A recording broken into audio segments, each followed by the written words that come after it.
notícia hoje bastante, principalmente na Argentina, e muito importante o que a gente vai trazer para vocês lá em relação ao que está acontecendo no nosso principal vizinho. A Câmara dos Deputados da Argentina aprovou o texto base do pacote de reformas econômicas que foi proposto pelo presidente Javier Milei, fica conhecido como Lei Ônibus, porque entra todo mundo ali dentro.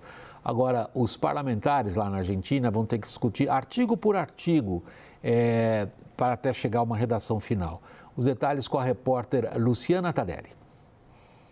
Com 144 votos a favor e 109 contrários, o governo Milei teve sua primeira vitória no Legislativo com a aprovação do mega projeto de lei que delega ao presidente poderes especiais com atribuições legislativas para governar e autoriza a privatização de diversas estatais. O texto foi aprovado após semanas de negociação com o setor chamado dialoguista da oposição. Pouco antes da aprovação do texto, o governo emitiu um comunicado pedindo responsabilidade e celeridade aos legisladores, mas a votação não acaba aqui. Na próxima terça-feira, as sessões vão recomeçar para que os legisladores votem artigo por artigo do projeto de lei para decidir quais ficam e quais saem.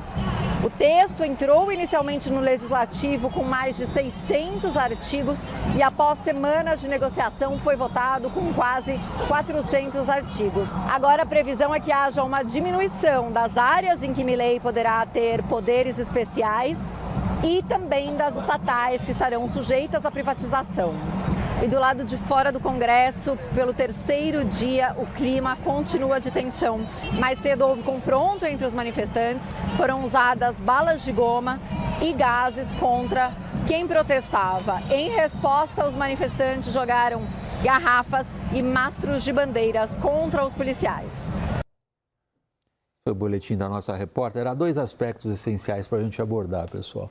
Um é o significado político do que aconteceu, mas há uma série de elementos específicos do que foi aprovado que vão nos obrigar a pensar em que medida eles impedem, ajudam ou, digamos, desvirtuam o que o Milei havia proposto. Vamos começar pelo lado político mais abrangente. Caio, você, no último segmento, a gente mudou falando... A maneira como ele conseguiu uma vitória no lugar onde ele não tem maioria demonstra que ele louco está tomando um banho rápido de política como ela é? Bom, é que as pessoas, os candidatos, geralmente na campanha vão em uma linha e na hora que se depara com a realidade vão em outra linha. Você não consegue implementar nem metade do que prometeram. Mas nesse movimento eu achei fantástico, assim, muito interessante, né? Duas coisas. E dois dogmas, vamos dizer assim, da política em qualquer lugar do mundo. Na minha cidade, Bebedouro, ou na Argentina, em Israel, em qualquer lugar. Que é, primeiro, você aprova grandes reformas no começo de mandato. Né? A máxima, né? Isso aqui é indiscutível. E segundo, que você manda para o Congresso sempre os projetos com gordura para queimar. Os projetos maiores do que você realmente quer aprovar, justamente para, na negociação política, poder queimar essa gordura. E foi isso que ele fez. É realpolitik pura, pragmatismo. Né? E muita gente, acho que é isso, essa é a minha observação. A gente vai ver quanto que ele queimou de gordura ou quanto que ele queimou na carne. Né? Quanto que ele tirou de que poderia ser considerado isto aqui, dá para eu ceder, ou quanto que realmente... Mas a gente vai entrar nos detalhes específicos. Eu queria primeiro dar a oportunidade a vocês de falar dessa... digamos, do significado político mais abrangente dessa vitória hoje na Câmara dos Deputados, Lorival. Vamos lá. Eu acho que ele conseguiu êxito numa estratégia que ele vem seguindo desde o início, que é o seguinte: ele tem uma retórica, né, violenta, né, de não negociar, porque isso é um dogma, né, do tipo de ideologia que ele segue, né, que a negociação com a casta política, tudo isso seria um pecado e tal, mas ele tem ali agentes, né, dos gabinetes, dos ministérios dele. Então, na quarta-feira ele disse de manhã que não haveria mais negociação, disse na reunião de gabinete, e aí esses prepostos saíram em campo, foram para o Congresso, se instalaram na sala do Martin Manning, o presidente da Câmara e foram fazer concessões. E o presidente tinha acabado de dizer que não ia mais haver concessões. Então, com isso, obtiveram essa aprovação do que você chamou de texto base, né? E é isso mesmo, na linguagem aqui do Brasil, de 224 projetos de lei, que é algo realmente sem precedentes, né? Vamos esquecer que ele tinha falado em 664, mas 224 é uma tonelada de mudanças legislativas. E aí, com isso, a minha leitura é a seguinte: existe um Congresso reformista na Argentina. Quer dizer, o que esses deputados votaram a favor das Os reformas? da oposição, inclusive. Incluindo alguns da oposição, mas fundamentalmente os da Libertad Avança, que é um pequeno grupo, o CR, né, a União Cívica Radical, e outras duas coalizões, e o PRO, naturalmente, que é do Maurício Macri e da Patrícia Bullrich, né? Então, forma-se aí uma frente reformista, talvez não mileísta, que não é incondicional, não é uma base de apoio incondicional, mas é uma base de apoio a reformas que sejam moderadas ou que respondam a vários interesses. Então, por exemplo, e aí eu sempre falo, né, que os governadores são muito importantes nas negociações na Argentina, e chegou num ponto em que ele, nas mudanças em relação ao imposto país, que ele havia prometido ao FMI, né? Ele, que é um imposto cobrado sobre as operações de câmbio, que são muito importantes na economia argentina, e que esse dinheiro, uma parte ia para as províncias. Então, quando ele ia cumprir a promessa com o FMI, os governadores que têm forte influência sobre bancadas, né, e que podem inviabilizar uma aprovação, falaram, não, aí não. E aí ele renegociou isso e, nesse sentido, descumpre o acordo com o FMI, que ele coloca 70% para o governo nacional, 17%, estou com os números aqui. As famosas retenções. 70% para o governo nacional, 21% para as províncias e 9% para as associações de bairros populares e tal. Então, assim, você vê o quanto de concessão que ele faz a ponto de desfazer um acordo com o FMI, não sabemos como o FMI vai reagir, mas que envolvia 6 bilhões, né? um desembolso de 6 bilhões, de 4 bilhões e 700 milhões de dólares. Né? Então, assim, é uma corda bamba e bem-vindo à Argentina. A situação é essa, mas, sim, considerando a imagem que a gente tem do Milei, a imagem que ele vende até hoje, e o trabalho dos operadores dele, que muitos são inexperientes, não têm grande envergadura, não têm grande projeção, é um resultado bastante notável. Resultado notável, Daniel? Eu achei esse resultado de hoje muito importante. Vai ser mais difícil no Senado, porque o União pela Pátria, que representa o kirchnerismo, o peronismo, é mais forte no Senado do que na Câmara, mas alguns pontos a notar são: nenhuma traição, nenhuma defecção no bloco, no centro ali do bloco governista, que é composto pelo partido do Milei, o Liberdade Avança, e o macrismo no PRO, nenhuma traição. E um peso decisivo dos radicais, assim chamados, União Cívica Radical, graças ao apoio dos governadores também. E aí acho que a gente pode fazer uma comparação, ainda que mal feita, com o Bolsonaro, no seguinte sentido: ambos, Milei e Bolsonaro, representam um discurso mais radicalizado, mais antissistema, com mais dificuldade na negociação clássica ali com o Congresso e com o mundo político. Quem que resistiu muito aqui à radicalização do governo Bolsonaro? Governadores, lembro do auge da pandemia em que isso ficou muito evidente, e Suprema Corte. Esses dois atores na Argentina são muito mais fracos institucionalmente do que no Brasil. A Suprema Corte não tem o relevo que tem no Brasil e os governadores não têm a mesma autonomia. Os governadores das províncias na Argentina são muito mais dependentes de transferências da União e transferências discricionárias do governo central, que não são como o Fundo de Participação dos Estados aqui ou outros mecanismos de ajuda. Então, os governadores na Argentina se viram pela primeira vez muito ameaçados de, numa votação contrária, perderem recursos do governo central. E isso se refletiu também na votação de hoje. Por favor, Thaís. Já te cortei aqui, William, porque esse ponto que o Daniel traz é um ponto importante para a gente entender o que pode acontecer com o pacote fiscal. Porque era por aí que eu queria que você... a parte fiscal ela foi retirada, o governo retirou, o Caputo foi lá e tirou essa parte do projeto e isso vai ser discutido numa nova... jornada de negociação com o Congresso. E essa relação com os governadores é que vai fazer diferença. Quando o governo percebeu que os governadores aceitavam uma coisa, rejeitavam outra, aceitavam uma coisa, rejeitavam outra, e na discussão ponto a ponto eles tinham influência dos votos, disseram, não, então, pera um pouquinho, nós vamos tirar tudo.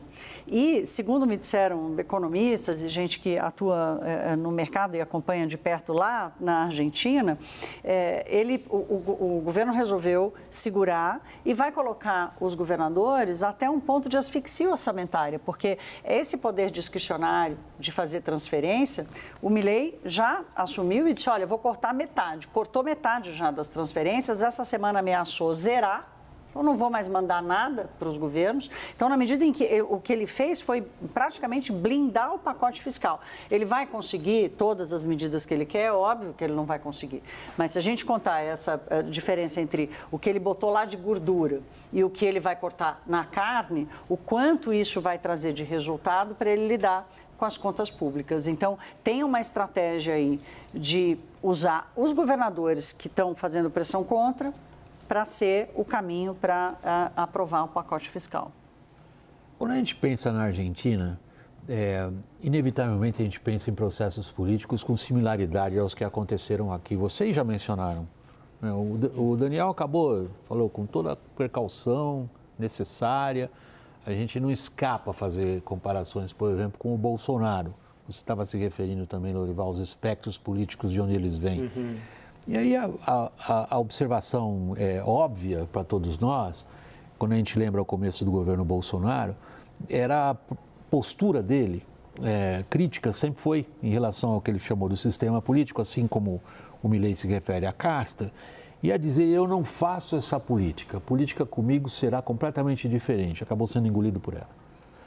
A questão que se coloca agora, quando a gente olha esse personagem político Milei, é se perguntar se ele está se revelando, o que para nós seria uma certa surpresa, porque, como você também dizia, a maneira como ele se apresenta não é a de alguém em quem a gente pudesse claramente confiar, ser capaz de usar as ferramentas clássicas da política, sobretudo como engessada ela é na Argentina, em seu favor.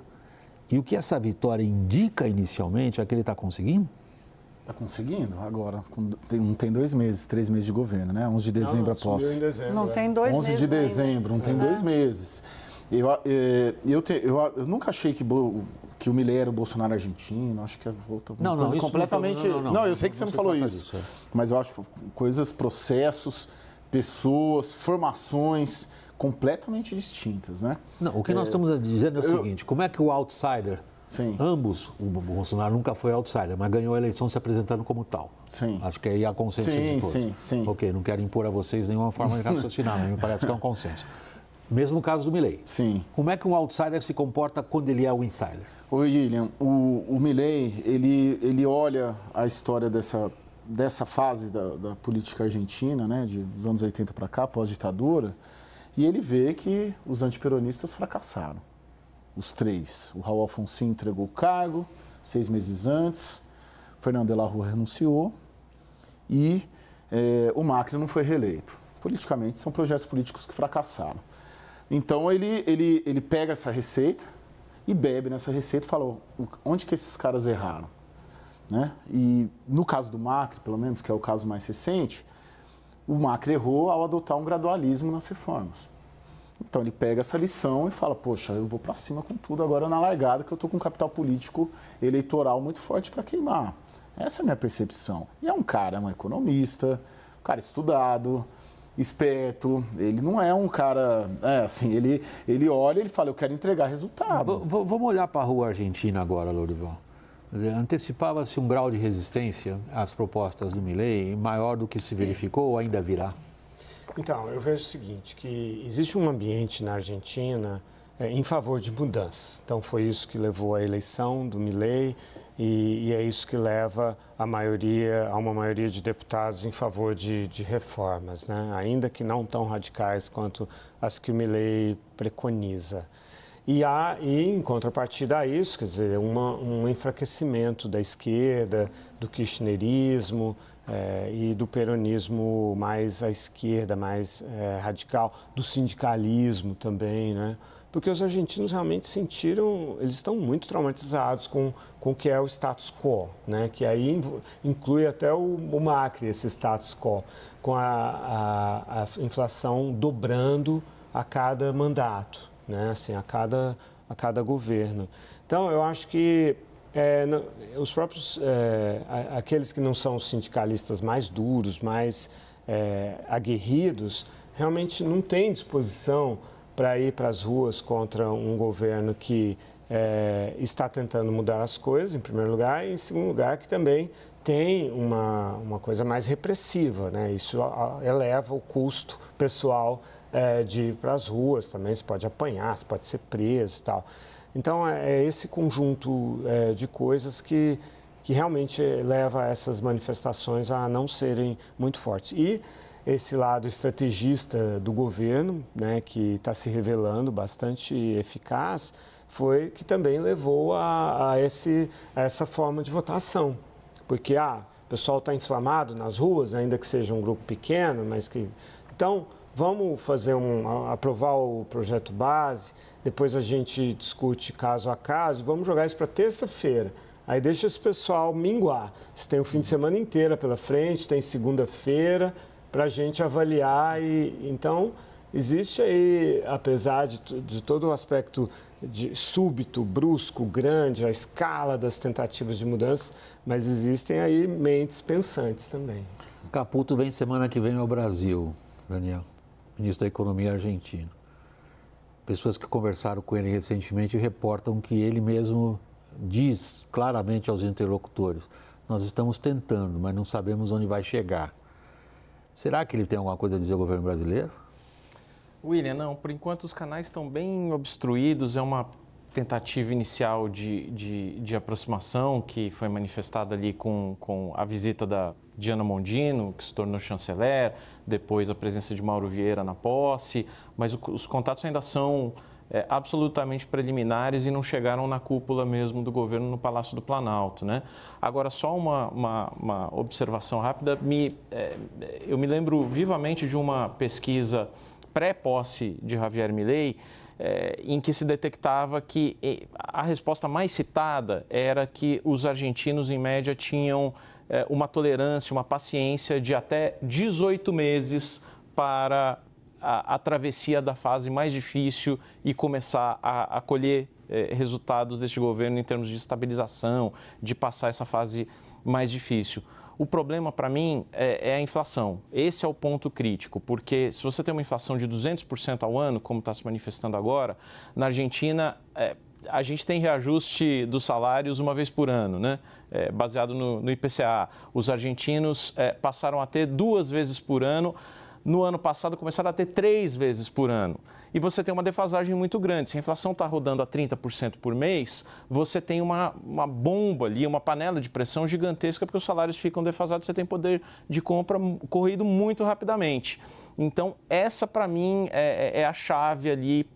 Diz o governo que essa inflação cai depois dos primeiros ajustes para 1 dígito por mês e ali um patamar em torno de 5, 10. Se o governo conseguir isso, tem um bom caminho pela frente. Vou dar uma manchetinha aqui, pode, sobre o Caputo? Tem que ser uma manchete de no máximo 8 colunas. O ministro pode não ter o que falar com o governo brasileiro, mas tem o que falar com os empresários brasileiros, que têm bastante interesse que a Argentina se ajeite. Nós estamos acabando aqui. Daniel, muito obrigado pelo teu esforço também em correr para o estúdio.